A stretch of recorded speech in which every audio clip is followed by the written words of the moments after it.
स्वागत करदा तुहानूं जी आयां नूं। मेरे नाल इस प्रैस मिलनी च साडे सीनियर स्पोक्सपर्सन मल्होत्रा साहब RPS मल्होत्रा जी भी रहणगे। अज एक अहम जिहड़ा मुद्दा है उहनूं लैके तुहाडे नाल रूबरू होए हैं। देश की सरकार जिहड़ी मोदी साहब की अगवाई च चल रही है इस टाइम, भाजपा की सरकार, वो जिस तरीके नाल वड्डे कारपोरेट घरानिਆਂ ਨੂੰ फायदा दे के,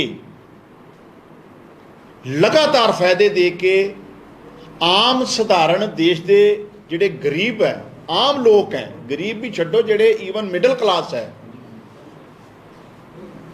उन्हां नूं 2 जून की रोटी भी जिहड़ी आउण वाले टाइम च बनाउणी मुश्किल हो रही है।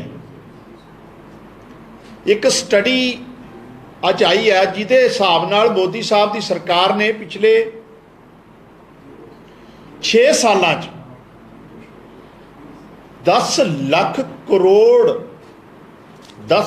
करोड़ रुपए दे जिहड़े जिहदे च वड्डे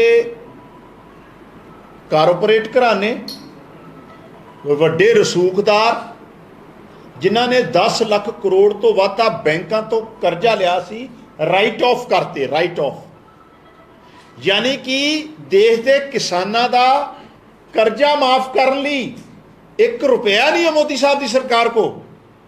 दूजे पासे 10 लाख करोड़ के बैंकों तो ले गए करजे नूं राइट ऑफ करता। इहदे नाल नाल वड्डे वड्डे जिहड़े कारपोरेट घराने आ, विजय माल्या वर्गे, ललित मोदी वर्गे, मेहुल चौकसी वर्गे मोदी साहब के खास दोस्त, उन्होंने लखां करोड़ों का जिहड़ा उन्होंने ब्याज लिया सी NPA च, नॉन प्रॉफिट एसेट वाली लिस्ट च पाता। यानी कि अमीर लोगों को वड्डा रिलीफ दिता जा रहा, फायदा पहुँचाया जा रहा है, तो जिहड़ा गरीब मजदूर किसान है ਉਹਨੂੰ 2 जून की रोटी ਲਈ भी मोहताज नहीं हो पा रही ਉਹਨੂੰ, और ਉਹਦਾ ਕਰਜ਼ਾ ਜਿਹੜਾ ਆ ਉਹਨੂੰ ਮਾਫ ਕਰਨ ਵਾਲੇ ਪਾਸੇ ਇੱਕ ਵੀ ਸਟੈਪ ਮੋਦੀ ਸਾਹਿਬ ਦੀ ਸਰਕਾਰ ਨੇ ਲਿਆ। ਇੱਕ ਵੀ ਜੇ 10 ਲੱਖ ਕਰੋੜ ਰੁਪਏ ਦਾ ਤੁਸੀਂ ਬੈਂਕਾਂ ਤੋਂ ਲਿਆ ਗਿਆ ਕਰਜ਼ਾ ਵੱਡੇ ਘਰਾਣਿਆਂ ਨੂੰ ਰਾਈਟ ਆਫ ਕਰ ਸਕਦੇ ਆ, ਤੇ ਕਿਆ BJP ਦੀ ਦੇਸ਼ ਦੀ ਸਰਕਾਰ ਨੂੰ ਇਸ ਮੁਲਕ ਦੇ ਕਿਸਾਨਾਂ ਦੇ ਕਰਜ਼ਾ ਮਾਫੀ ਦੀ ਕੋਈ ਸਕੀਮ ਜਾਂ ਪਾਲਿਸੀ नहीं बनानी चाहिए? लेकिन इन्हों ध्यान नहीं गा। मैं 4-5 आंकड़े रखदा तुहाडे सामने।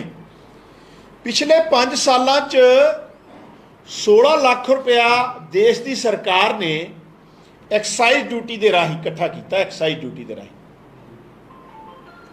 और डीजल ते पेट्रोल के रेट पिछले 1 साल च 78 रुपए पेट्रोल के और 76 रुपए डीजल के जिहड़े आ वधे आ। ला लो आम बंदा कित्थों सरवाइव कर। सो मोदी साहब की सरकार एंटी फार्मर है, एंटी मजदूर है, एंटी किसान है। और हालात की हो गया, साडे ऑनरेबल मैंबर राज्यसभा राघव चड्डा जी ने एक सवाल किया और उन्होंने जवाब की मिला देश की केंद्र की सरकार वालों कि जिहड़ी इन्फ्लेशन रेट है, इन्फ्लेशन रेट महंगाई की दर शहरों च घट गई तो पिंडां च वध गई। ला लो साहब, तुसीं सोच सकते हो, आपां सोचते सी भी जिहड़ा पिंडां च रहना सौखा है, सस्ता है, शहरों च महंगा है, लेकिन मोदी साहब के होने तो बाद शहरों च रहना सस्ता हो गया तो पिंडां नूं रहना औखा हो गया, महंगा हो गया। ये ऑन रिकॉर्ड पार्लीमेंट राघव चड्डा जी के सवाल ते केंद्र की सरकार ने जवाब दिया। एक पासे पंजाब की मान साहब की सरकार पिछले 4 महीनों मैं 4-5 डाटा तुहाडे राही दसना चाहुंदा देश के लोगों को, जिहड़ा पिछले लंबे अरसे तो चाहे बादल साहब की सरकार सी चाहे कांग्रेस की सी, गन्ना किसानों की अदायगी नहीं हो रही सी, उन्होंने 100 करोड़ रुपया अदा करता है। और 7 सितंबर तक मान साहब ने जिन्ना भी शुगर केन का गन्ना किसानों का बकाया 7 सितंबर को सारा जिहड़ा दे दिता जाऊगा। ये प्रो फार्मर जिहड़ा स्टेट है। दूजे पासे ਕੋਆਪਰੇਟਿਵ ਬੈਂਕ ਜਿਹੜਾ ਪੰਜਾਬ ਦਾ, ਹਾਲਾਂਕਿ ਸਾਡੇ ਵਿਰੋਧੀ ਬੜਾ ਸਾਡੇ ਤੇ ਸਵਾਲ ਉਠਾਉਂਦੇ ਆ ਕਿ ਜੀ ਕਰਜ਼ਾ ਲੈ ਲਿਆ ਜੀ, ਫਲਾਨਾ ਟਿਕਾਣਾ ਹੈ। ਕੋਆਪਰੇਟਿਵ ਬੈਂਕ ਜਿਹੜਾ ਡੁੱਬਦਾ ਜਾ ਰਿਹਾ ਸੀ, ਜਿਹਦੇ ਚ ਮੈਜੋਰਿਟੀ ਆਫ ਕਲਾਇੰਟ ਕਸਟਮਰ ਪੇਂਡੂ ਦਿਹਾਤ ਦੇ ਆ, ਮਜ਼ਦੂਰ ਹੈ, ਕਿਸਾਨ ਹੈ, ਗਰੀਬ ਹੈ, ਉਹਨਾਂ ਨੂੰ 500 ਕਰੋੜ ਤੋਂ ਵੱਡਾ ਪੈਕੇਜ ਜਿਹੜਾ ਅਬਵ 500 ਕਰੋੜ ਦਾ ਪੈਕੇਜ ਜਿਹੜਾ ਉਸ ਕੋਆਪਰੇਟਿਵ ਬੈਂਕ ਨੂੰ ਬਚਾਉਣ ਲਈ ਮਾਨ ਸਾਹਿਬ ਦੀ ਸਰਕਾਰ ਨੇ ਪਿਛਲੇ 3 ਮਹੀਨਿਆਂ 'ਚ ਦਿੱਤਾ ਹੈ, ਸੋ ਤਾਂ ਕਿ ਉਹ ਸਰਵਾਈਵ ਕਰੇ ਬੈਂਕ। ਇਹਦੇ ਨਾਲ ਇੱਕ ਪਾਸੇ ਦੇਸ਼ ਦੀ ਸਰਕਾਰ, ਮੋਦੀ ਸਾਹਿਬ ਦੀ ਸਰਕਾਰ MSP ਤੇ ਕਿਸਾਨਾਂ ਦੀ ਫਸਲ ਖਰੀਦਣ ਤੋਂ ਭੱਜ ਰਹੀ ਹੈ। ਲਗਾਤਾਰ ਆਪਾਂ ਦੇਖ ਰਹੇ ਕਿਸ ਤਰੀਕੇ ਨਾਲ ਐਂਟੀ ਫਾਰਮਰ ਇਹਨਾਂ ਦਾ ਚਿਹਰਾ ਹੈ। ਪਿਛਲੇ ਜਦੋਂ ਤੋਂ ਮੋਦੀ ਸਾਹਿਬ ਦੀ ਸਰਕਾਰ ਆਈ ਆ, ਕਿਸਾਨਾਂ ਦੀ ਪ੍ਰੋਡਕਸ਼ਨ ਜਿਹੜੀ 21% ਵਧੀ ਆ, ਲੇਕਿਨ ਮਹਿੰਗਾਈ ਤਕਰੀਬਨ 40% ਤੋਂ ਵੱਧ ਗਈ। ਚਾਹੇ ਉਹ ਡੀਜ਼ਲ ਦੀ ਗੱਲ ਕਰ ਲਓ, ਪੈਟਰੋਲ ਦੀ ਗੱਲ ਕਰ ਲਓ, ਖਾਦ ਦੀ ਗੱਲ ਕਰ ਲਓ, ਪੈਸਟੀਸਾਈਡ ਦੀ ਗੱਲ ਕਰ ਲਓ, ਬੀਜ ਦੀ ਗੱਲ ਕਰ ਲਓ। ਇੱਕ ਪਾਸੇ ਮਤਲਬ ਕਿਸਾਨ ਅਨਾਜ ਵੱਧ ਪੈਦਾ ਕਰ ਰਿਹਾ, ਲੇਕਿਨ ਉਹਨੂੰ ਜਿਹੜੀ ਉਹਦੀ ਪ੍ਰੋਡਕਸ਼ਨ ਲਾਗਤ ਹੈ ਉਹ ਲਗਾਤਾਰ ਜਿਹੜੀ ਕਿ ਕੇਂਦਰ ਸਰਕਾਰ ਦੇ ਹੱਥ 'ਚ ਹੈ, ਉਹ ਤਕਰੀਬਨ ਮਤਲਬ 40% ਤੋਂ ਵੀ ਅਬਵ ਹੋ ਗਈ। ਤਾਂ ਕਿਤਨਾ ਸਰਵਾਈਵ ਕਰੂਗਾ। ਦੂਜੇ ਪਾਸੇ ਮਾਨ ਸਾਹਿਬ ਦੀ ਸਰਕਾਰ ਨੇ ਮੂੰਗੀ ਤੇ MSP ਦੇਣ ਦੀ ਗੱਲ ਜਿਹੜੀ ਕੀਤੀ ਸੀ ਉਹ ਇੰਪਲੀਮੈਂਟ ਕੀਤੀ, ਔਰ ਕਿਸਾਨਾਂ ਨੇ ਵੱਡੇ ਸਤਰ ਤੇ ਪੰਜਾਬ 'ਚ MSP ਜਿਹੜੀ ਮੂੰਗੀ ਜਿਹੜੀ MSP ਤੇ ਵੇਚੀ ਹੈ। ਇਹਦੇ ਨਾਲ ਪੰਜਾਬ ਦੇ ਪਾਣੀ ਔਰ ਧਰਤੀ ਦੀ ਫਰਟੀਲਿਟੀ ਬਚਾਉਣ ਵਾਸਤੇ ਮਾਨ ਸਾਹਿਬ ਦੀ ਸਰਕਾਰ ਨੇ, ਆਮ ਆਦਮੀ ਪਾਰਟੀ ਦੀ ਸਰਕਾਰ ਨੇ ਜਿਹੜਾ 1500 ਰੁਪਇਆ ਇਨਸੈਂਟਿਵ ਦੀ ਇਨੀਸ਼ੀਏਟਿਵ ਲਿਆ, ਇਹ ਵੀ ਪਹਿਲੀ ਵਾਰ ਸੂਬਾ ਸਰਕਾਰ ਨੇ ਲਿਆ। ਦੂਜੇ ਪਾਸੇ ਦੇਸ਼ ਦੀ ਸਰਕਾਰ ਲਗਾਤਾਰ ਐਂਟੀ ਫਾਰਮਰ ਫੈਸਲੇ ਲੈ ਰਹੀ ਆ। ਚਾਹੇ ਅਸੀਂ ਪ੍ਰਪੋਜ਼ਲ ਦਿੱਤਾ ਸੀ ਕਿ ਪਰਾਲੀ ਵਾਸਤੇ 500 ਰੁਪਇਆ ਪੰਜਾਬ ਸਰਕਾਰ, 500 ਰੁਪਇਆ ਦਿੱਲੀ ਸਰਕਾਰ, 1500 ਰੁਪਇਆ ਸੈਂਟਰ ਪਾਵੇ, ਕਿਸਾਨ ਨੂੰ ਬਿਹਤਰ ਜਿਹੜਾ ਆ ਪਰਾਲੀ ਉਹਨੂੰ ਸਾੜਨੀ ਨਾ ਪਵੇ, ਉਹਨੂੰ ਆਪਾਂ ਫਾਈਨੈਂਸ਼ੀਅਲੀ ਅਸਿਸਟ ਕਰੀਏ। ਕਿਸਾਨ ਮਜਬੂਰੀ ਵਸ ਪਰਾਲੀ ਸਾੜਦਾ ਜਿਹਦੇ ਨਾਲ ਪੋਲੂਸ਼ਨ ਫੈਲਦਾ ਆ, ਲੇਕਿਨ ਕੇਂਦਰ ਨੇ ਉਹਦੇ ਤੇ ਵੀ ਕਿਸੇ ਤਰ੍ਹਾਂ ਦਾ ਹਜੇ ਤੱਕ ਕੋਈ ਨਿਰਣੇ ਨਹੀਂ ਲਿਆ। ਇਸ ਤੋਂ ਸਾਬਤ ਹੁੰਦਾ ਹੈ ਵੀ ਇਹ ਐਂਟੀ ਫਾਰਮਰ ਹੈ। ਇੱਕ ਗੱਲ ਹੋਰ ਮੈਂ ਦੱਸਣਾ ਚਾਹੁੰਦਾ, ਕੋਵਿਡ ਦੇ ਦੌਰਾਨ ਔਰ ਕਿਸਾਨ ਅੰਦੋਲਨ ਦੇ ਦੌਰਾਨ ਕਿਸਾਨ ਔਰ ਮਜ਼ਦੂਰਾਂ ਤੇ ਹਜ਼ਾਰਾਂ ਦੀ ਤਾਦਾਦ 'ਚ ਪਰਚੇ ਦਰਜ ਕੀਤੇ ਗਏ ਸੀ, ਔਰ BJP ਸਰਕਾਰ ਨੇ, ਮੋਦੀ ਸਾਹਿਬ ਨੇ ਕਿਸਾਨਾਂ ਨਾਲ ਵਾਅਦਾ ਕੀਤਾ ਸੀ ਕਿ ਸਾਰੇ ਜਿਹੜੇ ਪਰਚੇ ਆ ਉਹ ਖਤਮ ਕੀਤੇ ਜਾਣਗੇ। ਨਾ ਉਹ ਪਰਚੇ ਖਤਮ ਕੀਤੇ ਗਏ। ਮਾਨ ਸਾਹਿਬ ਦੀ ਸਰਕਾਰ ਨੇ ਕੱਲ ਕਿਸਾਨਾਂ ਨਾਲ ਜਿਹੜੀ ਮੀਟਿੰਗ ਹੋਈ ਆ ਉਹਦੇ 'ਚ ਇੱਕ ਅਹਿਮ ਫੈਸਲਾ ਲਿਆ, ਚਾਹੇ ਕੋਵਿਡ 'ਚ ਪਰਚਾ ਹੋਵੇ, ਚਾਹੇ ਜਿਹੜਾ ਐਜੀਟੇਸ਼ਨ ਦੇ ਦੌਰਾਨ, ਸਾਰੇ ਹੀ ਪਰਚੇ ਜਿਹੜੇ ਆ ਕੈਂਸਲ ਕਰ ਰਹੀ ਆ।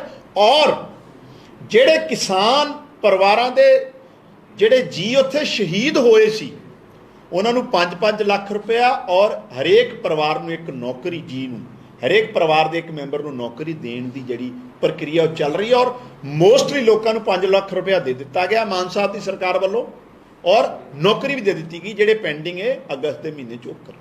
ਔਰ ਦੂਜੇ ਪਾਸੇ ਮੋਦੀ ਸਾਹਿਬ ਨੇ ਹਜੇ ਤੱਕ BJP ਸਰਕਾਰ ਨੇ ਅਕੋਰਡਿੰਗ ਟੂ ਜਿਹੜਾ ਕਮਿਟਮੈਂਟ ਸੀ ਕਿ MSP ਤੇ ਕਮੇਟੀ ਬਣਾਵਾਂਗੇ, ਉਹ ਤੁਹਾਡੇ ਸਾਹਮਣੇ ਆ ਕਿ MSP ਤੇ ਉਹ ਲੋਕਾਂ ਨੂੰ ਕਮੇਟੀ ਚੇਅਰਮੈਨ ਮੈਂਬਰ ਬਣਾਇਆ ਜਿਹੜੇ ਲੋਕ ਐਂਟੀ ਫਾਰਮਰ ਹੈ, ਜਿਨ੍ਹਾਂ ਨੇ ਕਾਲੇ ਕਾਨੂੰਨਾਂ ਦੀ ਨੀਂਹ ਪੱਥਰ ਰੱਖਿਆ ਸੀ।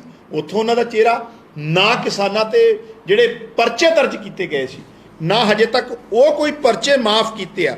ਸੋ ਲਗਾਤਾਰ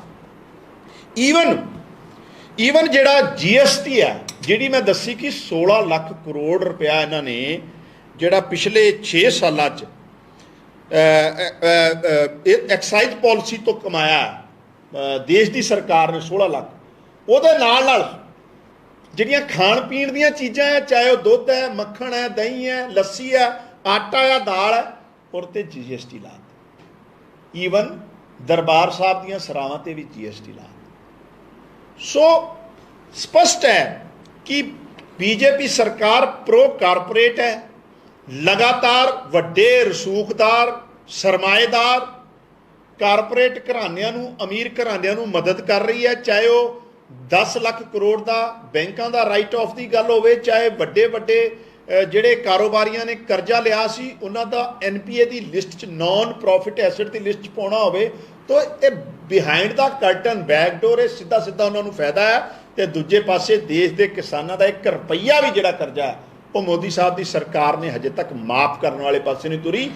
ईवन 2014 च इन्होंने वादा किया सी असीं स्वामीनाथन कमीशन की जिहड़ी रिपोर्ट है वो लागू करांगे। सो इन्हां दा जिहड़ा एंटी फार्मर, एंटी मजदूर, एंटी गरीब जिहड़ा चेहरा है वो लगातार सारिਆਂ ਦੇ सामने है।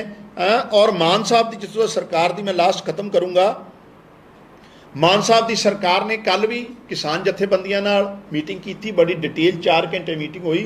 और जो मुख्यमंत्री जी ने गल कही सी कि असी धरना फ्री स्टेट बनाना है पंजाब में, उस पासे सरकार तुसी साडे नाल गल करो, असी इमीजिएटली। कल भी उन्होंने जिथे 5 लाख रुपया शहीद किसान परिवारों को देने की गल, एक नौकरी देने की गल, कोविड और किसान अंदोलन के दौरान दर्ज किए गए परचे खत्म करने की गल, सारिया गल्लां इमीजिएटली मनियां।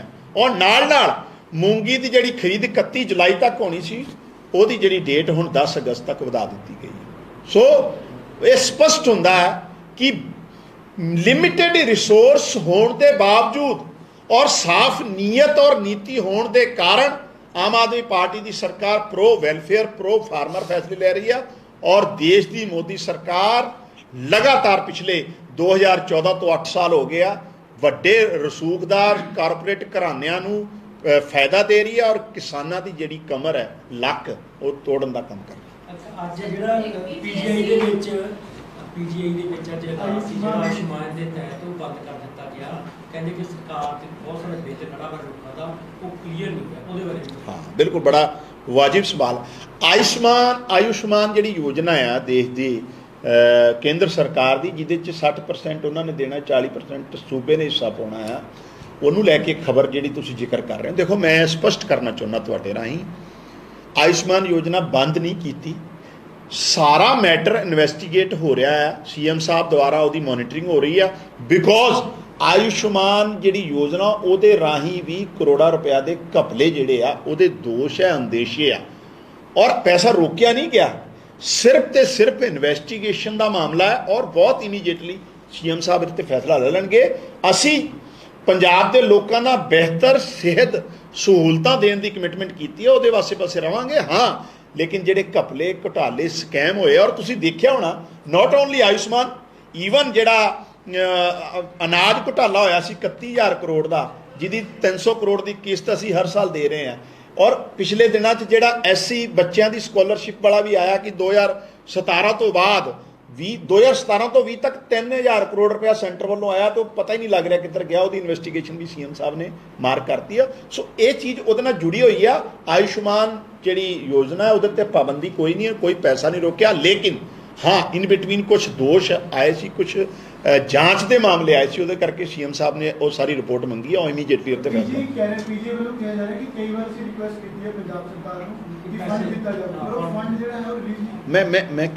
मैं तो तुहानूं गल ही क्लैरीफाई करती ना, ये योजना कोई बंद नहीं हो रही, कोई फंड रोके नहीं गए। हाँ, सिर्फ कुछ मामले आए सी उहदे च इन्वेस्टिगेशन दे, इस करके टाइमिंग नूं उहनूं रोकिया गया है और बहुत जल्दी इहनूं शुरू फिर कर दित्ता। मैंबर बनाए। देखो देखो भार ते पंजाब दे लोकां दे सिर तो घटाउणा है, भार वधा नहीं। असी मान साहब की सरकार दा जिहड़ी नीति है और नीयत है वो आ भी एडिशनल जिहड़े बोझ है, फाइनैंशियली बोझ, खासकर जिहड़े पैसे नाल जुड़ा आर्थिक तौर पर सूबे ते जिहड़ा बोझ पै रहा उन्होंने घट किया जाए, ताकि जिहड़ा काम 10 की बजाय 5 लोग कर सकते हैं तो फिर 5 ही कर लें, 10 की लोड़ की है। इस करके फैसला लिया गया। सुप्रीम कोर्ट ने कहा है कि फ्री वीज है उससे कमेटी जिहड़ी है वो बनाई जाए, दिते जाए, कौन फ्री दा ऐलान जिहड़ा दे पहले किया जाए। देखो फ्री वीज इसनूं लेके चर्चा की हुई है कि फ्री वीज वाले लोग नहीं मिलूगा यार। सुप्रीम कोर्ट वाली हाँ हाँ हाँ, मैं सुप्रीम कोर्ट की जितों तक गल, देखो ऑनरेबल सुप्रीम कोर्ट जो भी फैसला होगा सिर मत्थे आ। आम आदमी पार्टी पहले दिन तो ये गल कह रही है भी जिहड़ा मैनीफेस्टो आ वो लीगल डॉकूमेंट होना चाहिए। आम आदमी पार्टी और अरविंद केजरीवाल जी और मान साहब ने यह फैसला लिया सी कि एक MLA एक पेंशन होनी चाहिए। सो जिथे ਦੇਸ਼ ਦੇ ਖਜ਼ਾਨੇ ਚੋਂ ਜ਼ਰੂਰਤਮੰਦ ਲੋਕਾਂ ਤੇ ਪੈਸਾ ਖਰਚਣ ਦੀ ਗੱਲ ਹੈ। ਇੱਕ ਪਾਸੇ ਤੇ ਇੱਕ ਮੈਂਬਰ ਪਾਰਲੀਮੈਂਟ ਹੈ, ਉਹਨੂੰ ਉਹਦੀ ਸਿਹਤ ਸਹੂਲਤ ਵੀ ਮਾਫ, ਉਹਦੀ ਬਿਜਲੀ ਵੀ ਮਾਫ, ਉਹਦਾ ਟੈਲੀਫੋਨ ਬਿੱਲ ਵੀ ਮਾਫ, ਉਹਦਾ ਪਾਣੀ ਵੀ ਮਾਫ, ਤੇ ਦੂਜਾ ਜਿਹੜਾ ਆਮ ਸਧਾਰਨ ਨਾਗਰਿਕ ਹੈ ਦੇਸ਼ ਦਾ, ਉਹਦਾ ਕਿਉਂ ਨਹੀਂ ਮਾਫ ਹੋ ਸਕਦਾ? ਸੋ ਅਸੀਂ ਫ੍ਰੀ ਬੀਜ਼ ਦੇ ਅਸੀਂ ਵੀ ਖਿਲਾਫ ਹੈ, ਲੇਕਿਨ ਜ਼ਰੂਰਤਮੰਦ ਲੋਕ, ਵੈਲਫੇਅਰ ਸਟੇਟ ਹੋਣ ਦੇ ਨਾਤੇ ਕੇਜਰੀਵਾਲ ਜੀ ਦੀ ਜਿਹੜੀ ਪਾਲਿਸੀ ਹੈ, ਆਮ ਆਦਮੀ ਪਾਰਟੀ ਸਰਕਾਰ ਹੈ, ਅਸੀਂ ਜ਼ਰੂਰਤਮੰਦ ਲੋਕਾਂ ਨੂੰ ਹਰੇਕ ਤਰ੍ਹਾਂ ਦੀ ਸਹੂਲਤ ਦੇਣ ਦੀ ਜਿਹੜੀ ਹੈ ਵਕਾਲਤ, ਚਾਹੇ ਉਹ ਬਿਜਲੀ ਫ੍ਰੀ ਦੇਣ ਦੀ ਗੱਲ ਹੈ, ਚਾਹੇ ਸਿਹਤ ਸੁਵਿਧਾਵਾਂ, ਚਾਹੇ ਬੇਸਿਕ ਐਜੂਕੇਸ਼ਨ, ਉਹ ਕਰਦੇ ਰਵਾਂਗੇ। ਔਰ ਸਮਾਜ 'ਚ ਜਿਹੜੀ ਹੈ ਸਮਾਨਤਾ ਰਵੇ। ਇਹ ਨਹੀਂ ਆ ਵੀ ਮੈਂਬਰ ਪਾਰਲੀਮੈਂਟ ਜਾਂ ਵੱਡਾ ਲੀਡਰ ਹੈ ਉਹਨੂੰ ਸਾਰੀਆਂ ਸਹੂਲਤਾਂ, ਜਿਹਦੀ ਲੱਖਾਂ ਰੁਪਏ ਤਨਖਾਹ ਵੀ ਆ, ਤੇ ਜਿਹੜਾ ਵਿਚਾਰਾ ਦਿਹਾੜੀਦਾਰ ਹੈ ਜਾਂ ਮਜ਼ਦੂਰ ਹੈ ਜਾਂ ਕਰਮਚਾਰੀ ਆ, ਤੇ ਉਹਨੂੰ ਸਾਰਾ ਕੁਝ ਮੁੱਲ ਲੈਣਾ ਪਵੇ ਮਹਿੰਗੀ ਰੇਟਾਂ ਤੇ। ਸੋ ਡੈਫੀਨੇਟਲੀ ਮਾਨਯੋਗ ਸੁਪਰੀਮ ਕੋਰਟ ਦਾ ਜੋ ਵੀ ਫੈਸਲਾ ਹੋਊਗਾ ਸਿਰ ਮੱਥੇ।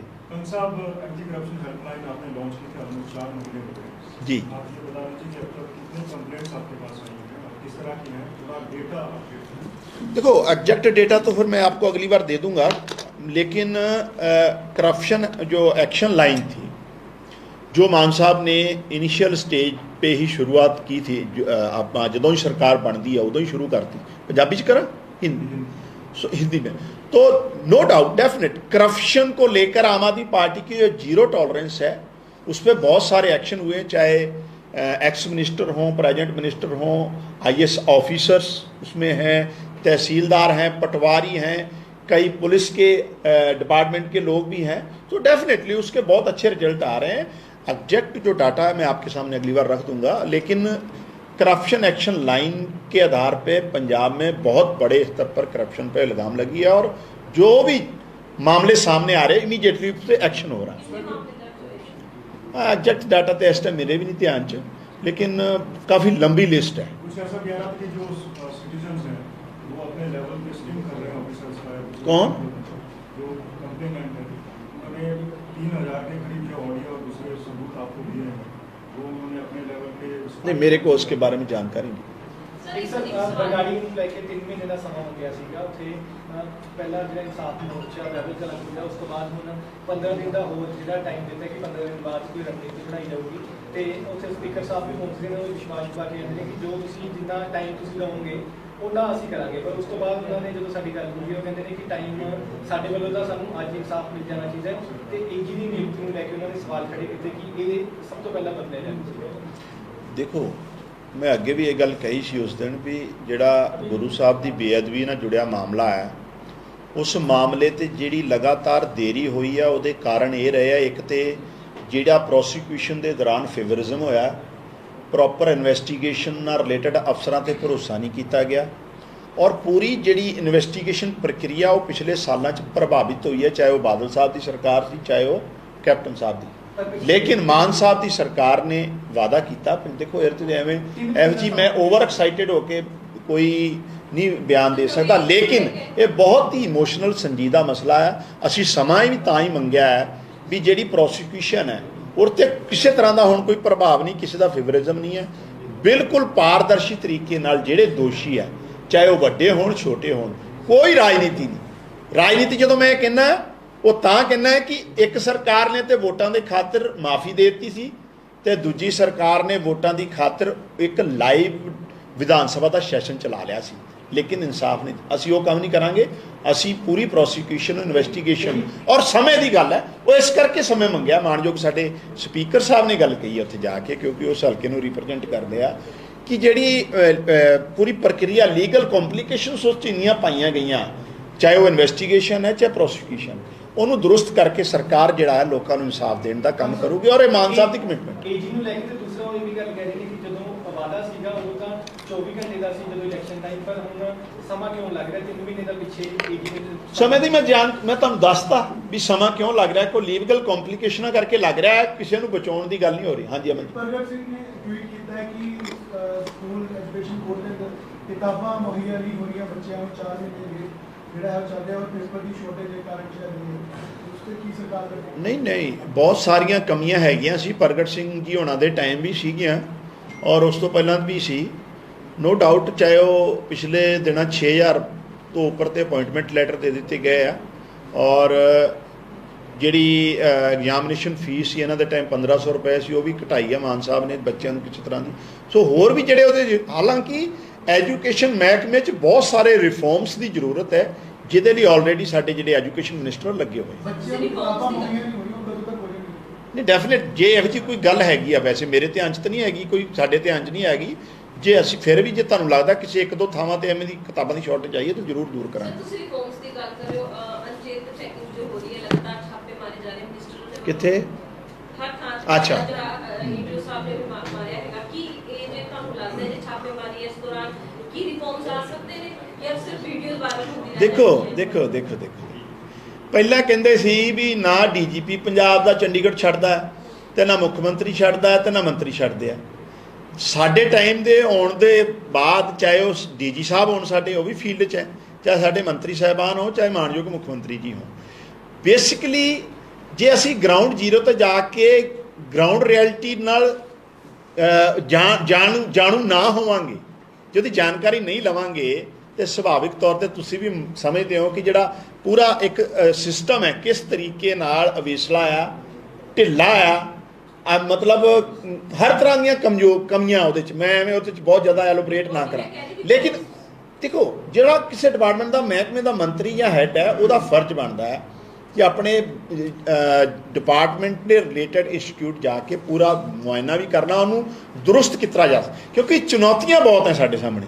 ਸੋ ਚੁਣੌਤੀਆਂ ਦੂਰ ਕਰਨ ਵਾਸਤੇ, ਗਰਾਊਂਡ ਰਿਐਲਿਟੀ ਨਾਲ ਵਾਕਿਫ ਹੋਣ ਵਾਸਤੇ, ਔਰ ਨਿਚਲੇ ਲੈਵਲ ਤੇ ਸਾਡਾ ਜਿਹੜਾ ਕਰਮਚਾਰੀ ਜਾਂ ਅਫਸਰ ਸਾਹਿਬਾਨ ਹੈ ਉਹਨਾਂ ਨੂੰ ਵੀ ਇਹ ਦੱਸਣ ਵਾਸਤੇ ਵੀ ਹੁਣ ਢਿੱਲ ਮੱਠ ਨਹੀਂ ਚੱਲਣੀ, ਪੰਜਾਬ ਦੇ ਲੋਕਾਂ ਦੀ ਜਵਾਬਦੇਹੀ, ਇਸ ਕਰਕੇ ਕੰਮ ਕੀਤਾ ਜਾ ਰਿਹਾ ਔਰ ਇਹ ਲਗਾਤਾਰ ਜਾਰੀ ਰਹੂਗਾ। ਸਰ ਲਾਸਟ ਵਾਰ ਸੀਐਮ ਸਾਹਿਬ ਨੇ ਕਿਹਾ ਸੀ ਕਿ ਕੁਝ ਦਿਨਾਂ ਦੇ ਵਿੱਚ ਕਾਰਜੇ ਮੀਟਿੰਗ ਹੋਏਗੀ ਤੇ ਇਹ ਜੋ ਰੋੜਾ ਇਹਨੂੰ ਖਤਮ ਕੀਤਾ ਜਾਵੇਗਾ। ਕਿ ਕਿਹੜਾ ਵੀਸੀ ਵਾਲਾ ਜਿਹੜਾ ਡਾਕਟਰ ਰਾਜ ਬਹਾਦਰ ਵਾਲਾ ਤੇ ਰੋੜਾ ਹੈਗਾ ਉਹਨੂੰ ਲੈ ਕੇ ਹੁਣ ਜੇ ਹੈਗੀ ਹੈ ਸੀਐਮ ਸਾਹਿਬ ਕਿਸਾਨਾਂ ਨਾਲ ਮੀਟਿੰਗ ਕਰ ਰਹੇ ਨੇ, ਉਹਨਾਂ ਨੇ ਕਿਹਾ ਸੀ 2-3 ਦਿਨ ਦੇ ਵਿੱਚ ਕਾਰਜੇ ਮੀਟਿੰਗ ਹੋਗੀ ਡਾਕਟਰ ਰਾਜ ਬਹਾਦਰ ਨਾਲ। ਜੇ ਸੀਐਮ ਸਾਹਿਬ ਨੇ ਕਿਹਾ ਹੈ ਤੇ ਫਿਰ ਉਹਨਾਂ ਦੇ ਧਿਆਨ 'ਚ ਹੈ ਔਰ ਬਹੁਤ ਜਲਦੀ ਇਹ ਸਾਰੇ ਮਸਲੇ ਹੱਲ। ਬਹੁਤ ਸਾਰੇ ਮਸਲੇ, ਇਕੱਲਾ ਫਰੀਦਕੋਟ ਮੈਡੀਕਲ ਯੂਨੀਵਰਸਿਟੀ ਦਾ ਮਸਲਾ ਨਹੀਂ ਹੈ, ਮਸਲੇ ਤੇ ਲੁਧਿਆਣੇ 'ਚ ਵੀ ਹੈ, ਅੰਮ੍ਰਿਤਸਰ 'ਚ ਵੀ ਹੈ, ਜਲੰਧਰ 'ਚ ਵੀ ਹੈ। ਬਹੁਤ ਸਾਰੇ ਸਾਡੇ ਜਿਹੜੇ ਇੰਸਟੀਚਿਊਟ ਹੈ ਜਿਸ ਤਰੀਕੇ ਨਾਲ ਉਹਨੂੰ ਕੰਮ, ਈਵਨ ਪਟਿਆਲੇ ਦਾ ਗਵਰਨਮੈਂਟ ਕਾਲਜ 'ਚ ਹੈ। ਸੋ ਸਾਰੀਆਂ ਚੀਜ਼ਾਂ ਨੂੰ ਸਰਕਾਰ ਦੇ ਧਿਆਨ 'ਚ ਹੈ। ਜਿੱਥੇ ਤੱਕ ਤੁਹਾਡਾ ਮਤਲਬ ਕੰਟਰੋਵਰਸੀ ਨਾ, ਡੈਫੀਨੇਟਲੀ ਸੀਐਮ ਸਾਹਿਬ ਨੇ ਉਹਤੇ ਆਪ ਜਦੋਂ ਬਿਆਨ ਦੇ ਦਿੱਤਾ, ਮੈਨੂੰ ਲੱਗਦਾ ਉਸ 'ਤੇ ਮੇਰਾ ਕਹਿਣਾ ਕੁਝ ਬਣਦਾ ਵੀ ਨਹੀਂ ਹੈ ਔਰ ਉਸ ਮਸਲੇ ਨੂੰ ਆਲਮੋਸਟ ਸੁਲਝਾ ਲਿਆ ਗਿਆ। ਆਖਰੀ ਸਵਾਲ ਹੈ ਇਹ ਲਾਸਟ ਈਅਰ ਚੇਂਜ ਹੈ ਕਿ ਐਨਆਈਏ ਜਿਹੜੀ ਗੈਂਗਸਟਰ ਦਾ ਟੈਰਰਿਸਟ ਨਾਲ ਲਿੰਕ ਹੈ ਉਸ ਤੇ ਐਨਆਈਏ ਓਵਰਟੇਕ ਕਰਕੇ ਇਨਵੈਸਟੀਗੇਟ ਕਰੂਗੀ। ਉਹ ਤੇ ਡੀਜੀ ਸਾਹਿਬ ਦਾ ਉਸ 'ਤੇ ਬਿਆਨ ਆ ਗਿਆ, ਮੈਨੂੰ ਲੱਗਦਾ ਸਾਰਾ ਮਾਮਲਾ ਉਹਨਾਂ ਦੇ ਧਿਆਨ 'ਚ ਇਨਵੈਸਟੀਗੇਸ਼ਨ ਦਾ ਹੈ। ਨੋ ਡਾਊਟ ਜਿਹੜੀ ਬਾਰਡਰ ਪਾਰ ਤੋਂ ਜਿਹੜੀਆਂ ਐਕਟੀਵਿਟੀਜ਼ ਹੈ ਉਹ ਹਮੇਸ਼ਾ ਪੰਜਾਬ ਨੂੰ ਡਿਸਟਰਬ ਕਰਦੀਆਂ ਹੁੰਦੀਆਂ ਰਹੀਆਂ, ਮੁਲਕ ਨੂੰ ਡਿਸਟਰਬ ਕਰਦੀਆਂ, ਉਹਨੂੰ ਆਪਾਂ ਇਨਕਾਰੀ ਨਹੀਂ ਹੋ ਸਕਦੇ। ਲੇਕਿਨ ਇਹਦੇ ਸੱਚਾਈ ਕਿੰਨੀ ਕੁ ਹੈ ਨਹੀਂ ਹੈ ਇਹ ਅਫੀਸ਼ੀਅਲਸ ਹੀ ਦੱਸ ਸਕਦੇ ਆ। ਆਲਰੇਡੀ ਉਹ ਇਸ ਸਾਰੇ ਮਸਲੇ ਤੇ ਇਨਵੈਸਟੀਗੇਟ ਕਰ ਰਹੇ ਆਖਰੀ ਸਵਾਲ ਹੈ ਕਿ ਇੱਕ ਪਾਸੇ ਤਾਂ ਗੈਂਗਸਟਰਸ ਨੂੰ ਚੇਤਾਵਨੀਆਂ ਦਿੱਤੀਆਂ ਜਾ ਰਹੀਆਂ ਨੇ ਕਿ ਤੁਸੀਂ ਜਾਂ ਤਾਂ ਇਹ ਜਿਹੜਾ ਇਹ ਕੰਮ ਛੱਡ ਦਿਓ, ਮਾੜੇ ਕੰਮ ਛੱਡ ਦਿਓ, ਜਾਂ ਫਿਰ ਤੁਸੀਂ ਸੂਬਾ ਛੱਡ ਦਿਓ। ਪਰ ਨਾਮੀ ਕਲਾਕਾਰ ਜਾਨੀ ਵੱਲੋਂ ਜਿਹੜਾ ਮੁੱਖ ਮੰਤਰੀ ਨੂੰ ਇੱਕ ਚਿੱਠੀ ਲਿਖੀ ਗਈ ਹੈ ਕਿ ਉਹਨਾਂ ਨੂੰ ਥ੍ਰੈਟਸ ਆ ਰਹੇ ਨੇ, ਇਸ ਕਰਕੇ ਪੰਜਾਬ ਨੂੰ ਛੱਡ ਕੇ ਕੋਈ ਸੁਰੱਖਿਅਤ ਥਾਂ ਤੇ ਚਲੇ ਗਏ। ਪੰਜਾਬ ਦੀ ਸ਼ਾਂਤੀ, ਪੰਜਾਬ ਦਾ ਭਾਈਚਾਰਾ, ਪੰਜਾਬ ਦਾ ਲਾਅ ਐਂਡ ਆਰਡਰ, ਪੰਜਾਬ 'ਚ ਗੈਂਗਸਟਰ ਕਲਚਰ, ਕਿਸੇ ਤੇ ਸਰਕਾਰ ਕੋਈ ਕੰਪਰੋਮਾਈਜ਼ ਨਾ ਕਰੂਗੀ, ਨਾ ਕੀਤਾ।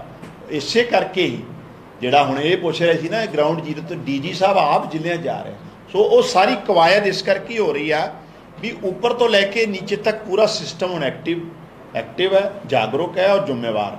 ਸੋ ਇਸ ਤਰ੍ਹਾਂ ਦਾ ਕੋਈ ਕੰਪਰੋਮਾਈਜ਼ ਨਹੀਂ। ਜਿਹੜਾ ਵੀ ਕੋਈ ਥ੍ਰੈਟ ਐਵੇਂ ਦਾ ਆਊਗਾ ਉਹਦੀ ਇਨਵੈਸਟੀਗੇਸ਼ਨ ਹੋ ਕੇ ਪ੍ਰੋਪਰ ਜਿਹੜੇ ਜ਼ਿੰਮੇਵਾਰ ਲੋਕ ਆ ਉਹ ਸਜ਼ਾ ਦਿੱਤੀ ਜਾਊਗੀ। ਬਹੁਤ ਬਹੁਤ ਧੰਨਵਾਦ।